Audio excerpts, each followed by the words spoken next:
Friends, അപ്പോൾ ഇന്ന് നമ്മൾ എങ്ങനെയാണ് വാട്സപ്പിൽ പാസ്കി സെറ്റ് ചെയ്യാൻ നോക്കാം. ഐഫോണിലാട്ടോ പറയുന്നത്. അപ്പോൾ എല്ലാവർക്കും അറിയായിരിക്കും, പറയാത്തവർക്ക് വേണ്ടി മാത്രം ഒന്ന് ഷെയർ ചെയ്യാണ്. ഓക്കെ, അപ്പോൾ എങ്ങനെയാണെന്ന് ജസ്റ്റ് ഒന്ന് നോക്കാം. ഓക്കെ,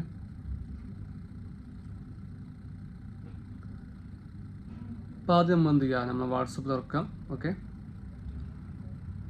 വാട്സപ്പ് തുറന്നിട്ട് എന്ത് ചെയ്യുക, നേരെ എന്ത് ചെയ്യുക, നമ്മൾ സെറ്റിങ്സിൽ പോവുക. ഇവിടെ അക്കൗണ്ട് പറഞ്ഞ ഓപ്ഷൻ ഉണ്ടാവും, ഇതിലെന്ത് ചെയ്യുക, ക്ലിക്ക് ചെയ്യാം. ഇവിടെ ഉണ്ടാകും കുറേ ഓപ്ഷൻ ഉണ്ട്, സെക്യൂരിറ്റി, നോട്ടിഫിക്കേഷൻ, അങ്ങനെ കുറേ ഓപ്ഷൻ ഉണ്ട്.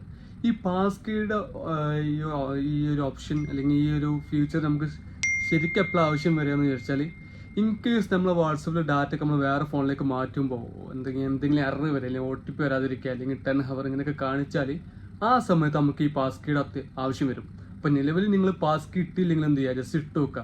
ഇൻ കേസ് നിങ്ങൾ ഡാറ്റ മാറ്റുമ്പോൾ എന്തെങ്കിലും എറർ വരികയാണെങ്കിൽ ആ സമയത്ത് ഈ പാസ്കീ ശരിക്കും നിങ്ങൾക്ക് ഉപകാരപ്പെടും. ഓക്കെ, അപ്പോൾ നേരെ എന്ത് ചെയ്യുക, സെറ്റിംഗ്സിൽ പോകുക. ഇവിടെ കുറേ ഓപ്ഷൻ കാണാം, ഇമെയിൽ അഡ്രസ്സ്, ചേഞ്ച് നമ്പർ, കുറേ ഓപ്ഷൻ കാണാം. ഇതിൽ എന്ത് ചെയ്യാം, 4ാമത്തെ ഓപ്ഷൻ എന്ത് ചെയ്യുക, ക്ലിക്ക് ചെയ്യുക, പാസ്കീ. അപ്പോൾ നിങ്ങൾ ഫോൺ അപ്ഡേറ്റ് വാട്സപ്പ് ലേറ്റസ്റ്റ് അപ്ഡേഷനിലാണോ ഉള്ളതെന്ന് കൂടി നോക്കട്ടോ. ഓക്കെ, ഇതിലെന്ത് ചെയ്യുക, കണ്ടിന്യൂ ഓപ്ഷൻ കൊടുക്കുക. ഓക്കെ, ഇവിടെ ഫിംഗറിന് കുറേ ഓപ്ഷനുകളുണ്ട്. ഇപ്പോൾ ജസ്റ്റ് എൻ്റെ ഫേസ് ചെയ്ത് കൊടുക്കാം കേട്ടോ. അനദർ ഡിവൈസ്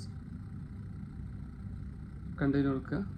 എന്നിട്ട് എന്ത് ചെയ്യുക, പാസ്വേഡ് കൊടുക്കുക. ഏതെങ്കിലും ഒരു പാസ്വേഡ് കൊടുക്കുക, സിമ്പിളായിട്ടുള്ള കൊടുത്താൽ മതി. നിങ്ങൾ പെട്ടെന്ന് ഓർത്തിരിക്കാൻ പറ്റിയൊക്കെ എന്ത് ചെയ്യുക, പാസ്വേഡ് കൊടുത്താൽ മതി. അപ്പോൾ ഞാൻ ജസ്റ്റ് പാസ്വേഡ് കൊടുക്കുകയാണ്. ഓക്കെ ഓക്കെ അപ്പോൾ സംഭവത്രയുള്ള പരിപാടി. അപ്പോൾ നിങ്ങളിത് ചെയ്ത് വെച്ചാൽ ബെറ്ററാണ്. ഇൻ കേസ് ഡാറ്റാസൊക്കെ മാറ്റി വരികയാണെങ്കിൽ ചിലപ്പോൾ ഇത് ഉപകാരപ്പെടും. അപ്പം ജസ്റ്റ് എന്ത് ചെയ്യുക, ട്രൈ ചെയ്തൊക്കെ. ഓക്കെ.